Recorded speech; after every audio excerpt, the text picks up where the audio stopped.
Hello, everyone. Hello, Dr. Stephen from UK. Welcome back to Nebraska Talk Series, Global Islam Current Debates. Today, it's my honor and pleasure to have Dr. Stephen Burge with us. Dr. Stephen Burge joined the Institute of Ismaili Studies as a research associate in 2009, having completed his PhD at the University of Edinburgh. He has published an impressive number of books, journal articles, and book chapters, including our reading for today, a monograph on angels in Islam. His main research interests are the works of Jalaluddin Suyuti, Hadith studies, tafsir or Qur'anic exegesis, and angelology. I knew I won't be pronouncing this. So about angels in Islam, an amazing book that we're reading today. The book was first published 2012. On page 52, on chapter 4, the chapter we're reading today at Nebraska University, you say, angels and the narratives in which they appear are particularly difficult to approach, as there is no Jewish angelology, Christian angelology, or Islamic angelology that one can speak of, but rather each faith has a range of angelologies that changes from text to text and theological stance to theological stance. And this is very true, Dr. Stephen, and therefore it's a pleasure to read a book written by an expert on angels like you and to hear from you, to you on your journey writing angels in Islam. Okay, thank you very much for having me, all the way from the UK. I'm just going to share my screen. Here we go.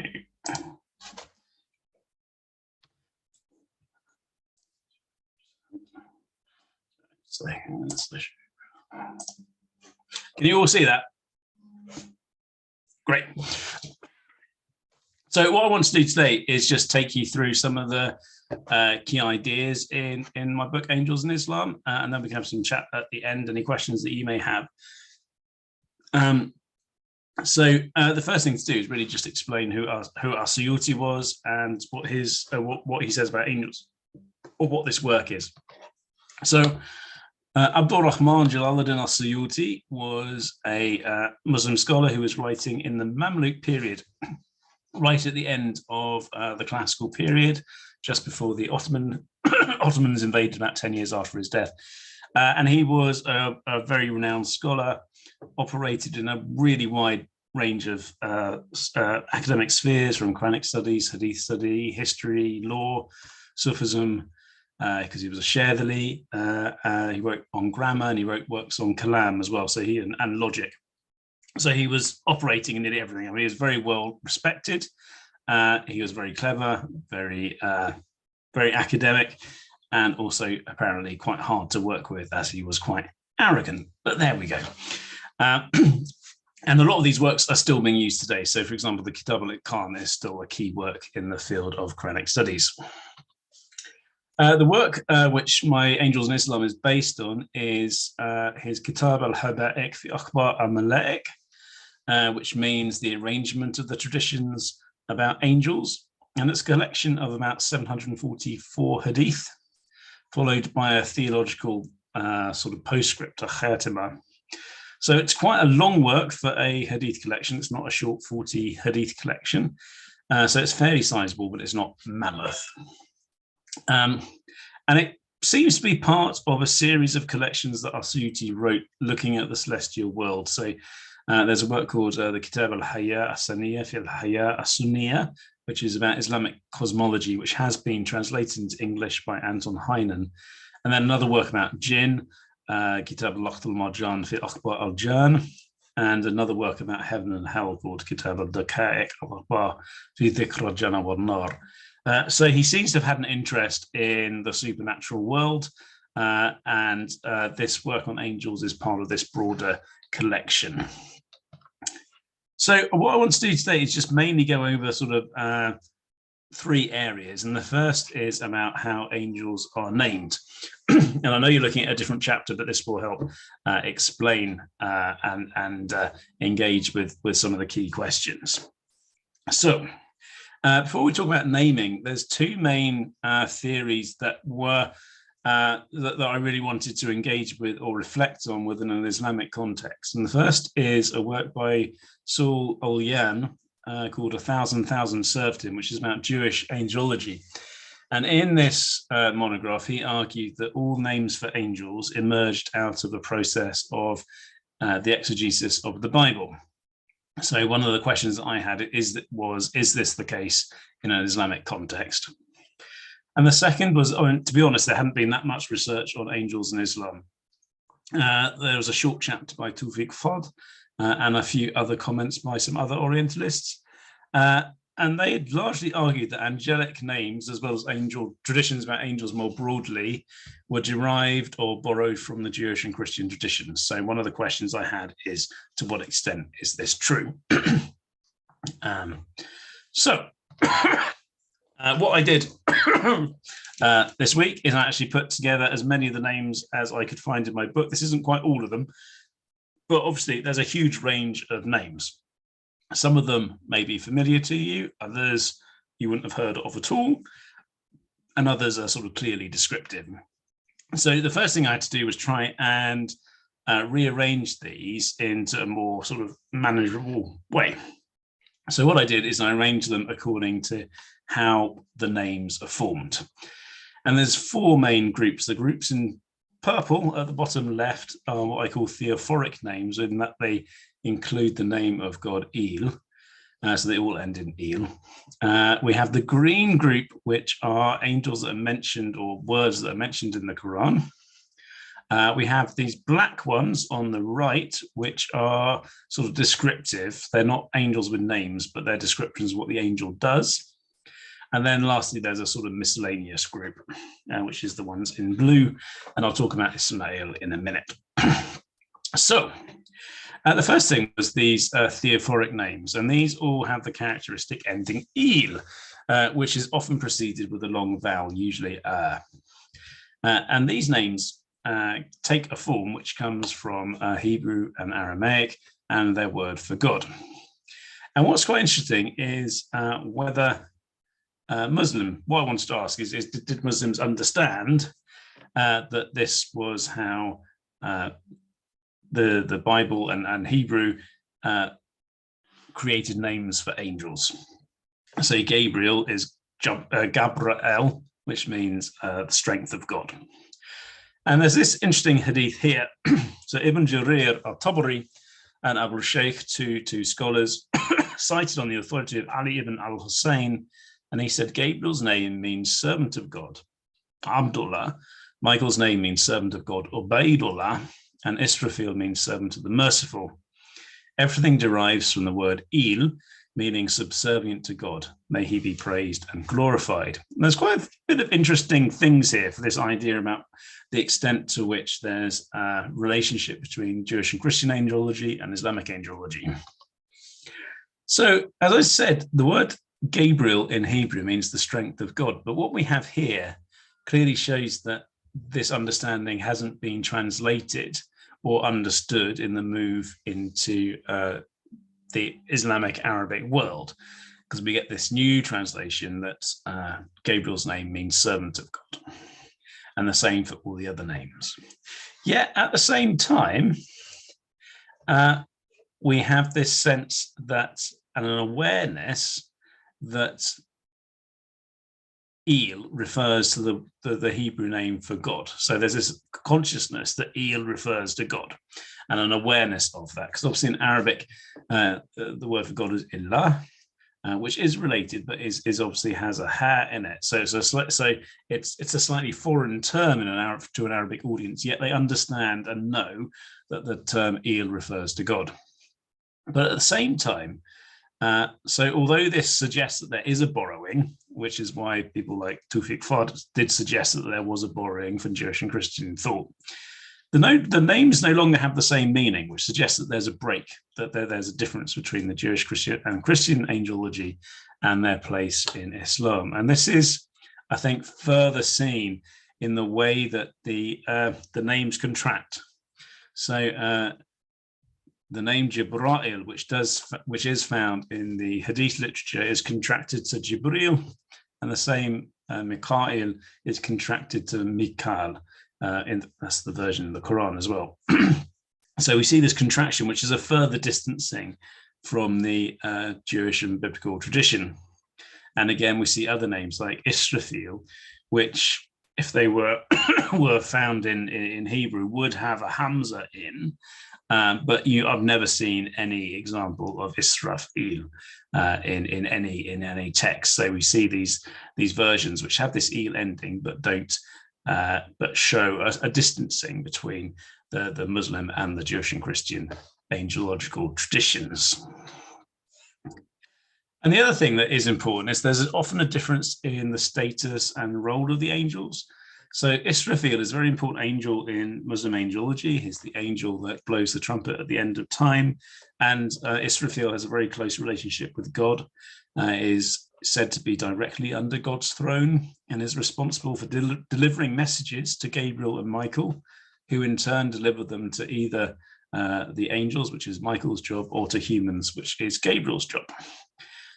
But the angel Israfil, which is probably the angel Seraphiel, is really rare in Jewish and Christian angelology. So we have this name, but they have completely different roles and responsibilities and statuses. And the same again, the other way round, there's the angel Raphael, who is quite an important angel in Jewish and Christian tradition.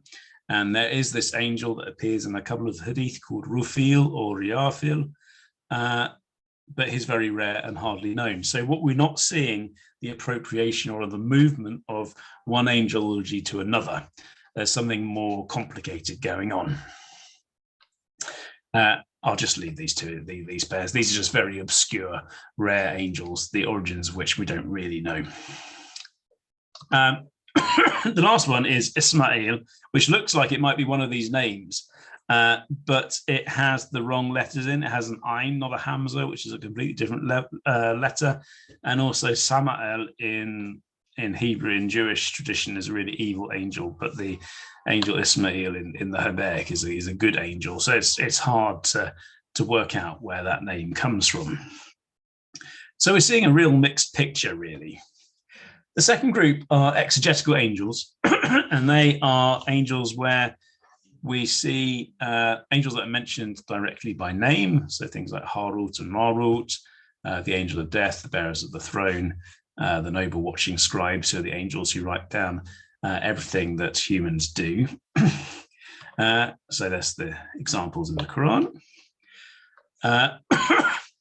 We also see the personification of abstract ideas in the Quran. So Ridwan just means sort of ease or pleasure. It's a word that's related to the heavenly garden. But in the Hadith literature, Ridwan becomes an actual person or an actual angel, an actual figure. And the same for the Sakina, which is a conceptual idea of peace or God's presence, which then becomes an angel in the Hadith literature. We also see angels that are a response to ideas that are found in the Quran, although they're not actually mentioned. So, for example, the guardian of the winds are the angels that hold back the winds in the atmosphere. But when God commands that the people of Ad should be destroyed, it's the guardians of the winds that release the winds, which causes the destruction of the tribe and the city, and then they put it back again. So there's an account of this destruction happening, and there are angels that are responsible for it. These two are a complete mystery. I never quite got my head around these two. Dhul Qarnayn appears in the Quran and is usually associated and thought to be Alexander. Quite why he's given a title of an angel is I've never really got to the bottom of. And Dhul Nurayn, again, is usually referred to the Caliph Uthman, and I can never really quite work out why that was an angel. And some of them do appear in Jewish and Christian literature, particularly the Sakina, the Spirit, the Ruach, the Angel of Death, the Bearers of the Throne, and the Watching Scribes. So some of them do appear, but some of them don't. So again, we're getting this really mixed picture about how these traditions move from one faith to the other. We also have a range of angels that have titles or descriptions of what they do. So we see these ones. Some are related to ritual practices. So they're angels for particular, associated with particular rituals, and they record who does them in order to gain more sort of barakah or more merit or more blessing for those individuals. We have some which refer to natural or cosmological phenomena like thunder and lightning. And I suspect that these are rooted in older Arabian beliefs about natural phenomena, although it's quite hard to assess that completely. And then lastly, some about theological ideas. So the angel of the womb is the angel that comes down to a pregnant woman when after a few weeks, and the angel of the womb records whether that person is going to be happy or sad, whether they're going to go to heaven, and various theological ideas, and particularly the extent of their life. Their lifespan, or the ajal, is recorded when they're born. And these are related to sort of theological ideas, and they become manifested in beliefs about angels. The last group are just four completely random ones, really. The cockerel is essentially just a very large angelic cockerel that wakes people up in the morning in heaven, and then wakes up and causes the cockerels on earth to make a noise in the morning so that people can go to prayer. So it's a zoomorphic, an animalistic form of an angel, which is rare-ish. Metatrush is another name for the angel of the veil, and is derived from the Jewish angel Metatron. Duma, that's actually just a explicit taking from a name in the Babylonian Talmud, but it's a very rare hadith that includes that name. And there was one angel I could never work out what it meant or where it came from, which is this name Sadlukhan. I spent about 2 months trying to work out what that was, to no avail. So what we see is that the idea that angel names in Islam were derived from Jewish and Christian ones is clearly not the case. There's a much more complicated picture. Also, we're seeing that the borrowing of a name does not necessarily mean the angel was borrowed in toto as a whole from one religion to the other. Often it's just a name, and then different ideas or different roles or different statuses are given to the figure with that name. And Olin's argument that Jewish names for angels were all the product of exegesis can be seen in some angels' names in Islam, but not for all. So again, the picture is a lot more complicated. So what we have quite a complex, messy picture of the relationship between Jewish and Christian angelology and Islamic angelology. And it shows some degree of cross-cultural exchange, but sometimes not as well. So we have quite a complex field. Now, the other thing I wanted to do, I don't know whether which pages you're looking at and whether you'll look at any of these yourselves, but I just wanted to look at a few examples. So this is a description of the angel Gabriel. And Abu Shaykh, a scholar, cited on the authority of Sharai ibn Abdullah that the prophet, when he ascended into heaven, saw Gabriel in his true form, his wings strung with chrysolites, pearls, not pears, pearls, and rubies. He said, it seemed to me that the space between his eyes filled the horizon, but I used to usually see him before that in a different form. I used to see him in the form of Dihya al-Kalbi more often. Sometimes I used to see him as a man sees his friend through the bottom of a sieve. So what we see in this hadith is only a few, not that many words, but we see this distinction between a heavenly form and an earthly form. So in this hadith, it's, Muhammad ascends to heaven during the Mi'raj, and it's there that he sees Gabriel in this true form. So the angels have this special form for the divine world, but on earth, or when they're on earth, they take a human form. And this hadith is quite specific in that Gabriel takes the form of, or used to take the form of, somebody who looked a bit like Dihya al-Kalbi, one of the Prophet's companions. So what this hadith is saying is, somebody everybody knew, that's what Gabriel looked like. And I think Dihya al-Kalbi was known for being a particularly handsome individual, but it's just basically a human, an ordinary human is what Gabriel looked like. And then sometimes, and again, we get this sort of half and half version where Muhammad sees Gabriel as a human, but in a sort of more blurred form. That's what it means at the bottom about seeing him through the bottom of a sieve. It's something which is, he can tell that it's a human, but it's not quite the same. So there's a sort of intermediate state as well. And then again, sorry about the pairs, but again, we see this use of precious stones, which comes up again and again and again in the hadith material describing what angels look like. So they're adorned with many precious stones and things like that, which is very common in Jewish and Christian angelology as well. And I think it's just this idea that something divine is encrusted with everything that is wonderful and rich and valuable.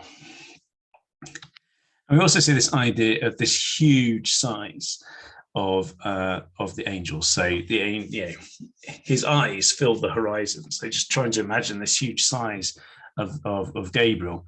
Again, this is a really common theme in particularly Jewish literature about the size of the angels. And it's supposed to sort of mean that what's seen goes beyond all comprehension and understanding. So that was what angels look like. The next really important theme that I bring out in the book is the idea of angelic companions. So that angels are present with us in life. This is just another hadith. It says, when God, may he be praised and glorified, wanted to create Adam, he sent an angel from the bearers of the throne to fetch some dust from the earth.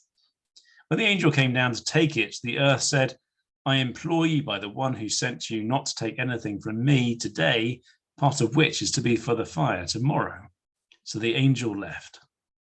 When he ascended to his Lord, he said, as God said, what prevented you from fetching what I ordered you to fetch? The angel said, the earth sought your protection, and I was worried about bringing back something that had been protected by you. So God dispatched another angel to the earth, and the earth said the same thing, until God had sent all of the bearers of the throne. And so God sent out the angel of death, and the earth said the same thing to him. But the angel of death said, the one who sent me is more deserving of obedience than you. So he took mud from the face of the whole earth, from its goodness and from its wickedness, and took it to his Lord. Then God poured water of the Garden of Eden onto it, and it became molded mud, and he created Adam from it. Now, this short sort of mythic account of Adam's creation says some really quite important things. Firstly, we see this link between the idea of the creation of Adam and the death of Adam right from the beginning. So Shinya Makina wrote this book called Creation and Termination, the idea that ideas about creation and the ideas about the end of the world, the beginning and the end of the world, are kind of in harmony and come together all the time as a pair. And this is what we're seeing here. We're seeing Adam being created, yet already we're being assumed, even before Adam's been created, we see this reference to the end of time and the end of life and the creation of heaven and of hell. So the beginning and the end times are united. We also see allusions to the accounts of Adam's creation in the Quran. So the hadith is what we can take from that is this hadith is really expanding and developing ideas in the Quran. And in the last half, we see this really deep theological, it's only a sentence, but it is a really deep theological statement about the nature of good and evil.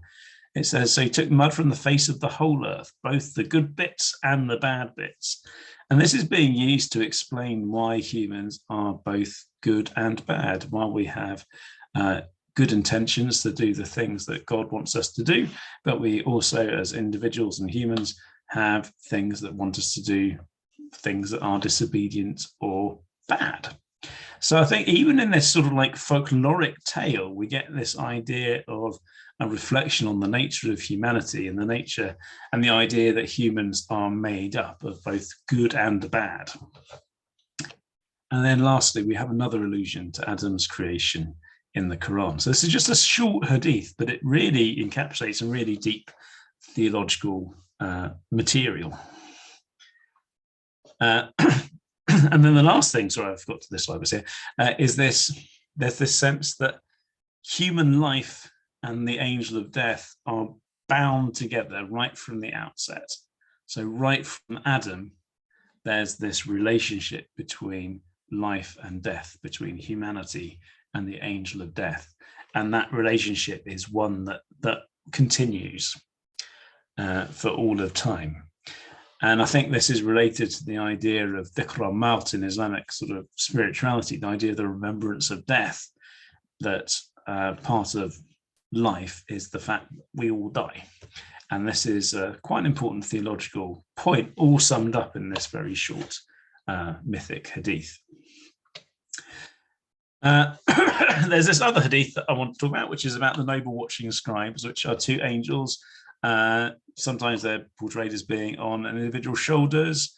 Often they're also in the mouth as well. But anyway, you have two angels, one that's responsible for writing down your good deeds and one that's responsible for your bad deeds. And then when you die, they kind of get submitted, and that's what the basis of your judgment is taken from. So this hadith says, the messenger of God said, the companion on the right has command over the companion on the left. If a servant does a good act, he writes it down 10 times. If he does a sinful act, the companion on the left wants to write it down immediately, but the companion on the right says, leave it. And so he leaves it for 6 or 7 hours. If the person seeks forgiveness for it from God Most High, the angel does not write anything down against him. But if he does not seek forgiveness for it from God, the angel writes down the sinful act once. So what we have here is this, what we're saying is a sort of encouragement to, first of all, do good actions, because if you do a good action, it's written down 10 times. So you get sort of 10 times the merit for doing a good action. And a sinful act is only recorded once. And there are lots of different sort of plays on this idea in this chapter. But also we see that there's this idea of seeking repentance. So seeking, this hadith is actually encouraging people, if they have done a bad thing, to seek forgiveness for it, and then it's not written down or counted against somebody. So it's really encouraging a sense of piety and a sense of a relationship between an individual and God. And it's encouraging people to reflect on their actions in order to better their I suppose their odds of getting in heaven. So this is all rooted in what one scholar has called personal eschatology, the idea of bettering one's odds of getting into heaven. So just some general thoughts before I stop, because I know I've been talking for a while. I just want to have 4 main questions, which I think the book is trying to really grapple with. There are some other ones, obviously, as well, but these, I think, are the 4 main ones. So the first one is, what is the relationship between angelology in the Hadith literature and the angelology of the Quran? And I think what we see in the Hadith literature is a huge expansion of beliefs, ideas, tales, descriptions, and so on about angels in the Hadith literature. Some of it is consistent with the Quran and others are a bit less so. But what we certainly see is a huge expansion in the ideas about angels in the Hadith literature. The other thing is, as I talked about Ulyan, the Quran, its interpretation does play a really crucial role in the development of Islamic angelology. So we have a whole host of angels which emerge or are developed out of the Quranic text. So the Quran is a key focal point for the development of angelology in Islam. But at the same time, rather different to the picture that Ulyan suggests, there is still an element of external influence for a number of different areas and cases. So not everything is purely exegetical, as Ulyan says, of Jewish tradition. I mean, some people have challenged Olian on that, but in Islam there are certainly some, sort of names like Jibril and Mikael or Mikal are definitely a borrowing of some sort. So there is an element of external influence. So what's the relationship between Islamic angelology and other religious traditions? Well, it's complicated, as I hope I've conveyed. But I think from my research, what I try to argue is that there were three main movements in the development of Islamic angelology. And the first is there's an initial influx of ideas, beliefs, and names from Jewish and Christian traditions, which are appropriated in the Islamic context and then adapted. Then there's a period of internal development, so internal Muslim reflection on the Quran, on aspects of theology, which drives an increase and a development of Islamic angelology. And this is particularly seen in the way that there's a strong sort of folkloric element in a lot of the material about angels. And then at the same time, and this happens particularly more in later periods, we start to see more cross-cultural exchange, particularly at the level of popular religious beliefs about angels. So I think some of those more obscure angels, like Duma, Harahil and Sharahil and things, and angels like that, which only appear in one or two examples, and the name Mitathrush and so on, shows an appropriation of external ideas about angels as well. But these are relatively rare. And I think I think what they do show is that that there was a degree of interaction between Jews, Christian, Muslims in the sphere of angels, and which is something I think about popular religion more widely. And if you want to ask me about that, please do feel free to. So what can Islamic angelology tell us about Muslim religious beliefs? I think, I've only been able to show it briefly, but I think really complex and sophisticated theological ideas can be conveyed in simple stories, which I think is really something some of these stories are really quite profound, and they appear to be sort of really quite basic, but actually, like any myth or any fable, they can actually really articulate deep theological ideas, like we saw in that story about the creation of Adam. I think a second idea is the angelic world is very separate to the earthly world. So we said this, like the heavenly form and the earthly form of the angels. Yet angels are also fully embedded in the human earthly world. So we're in contact with angels all the time. And I think a third theme, which is really important, is the centrality of judgment. The idea that human judgments, humans will be judged on their actions, and that their all actions will be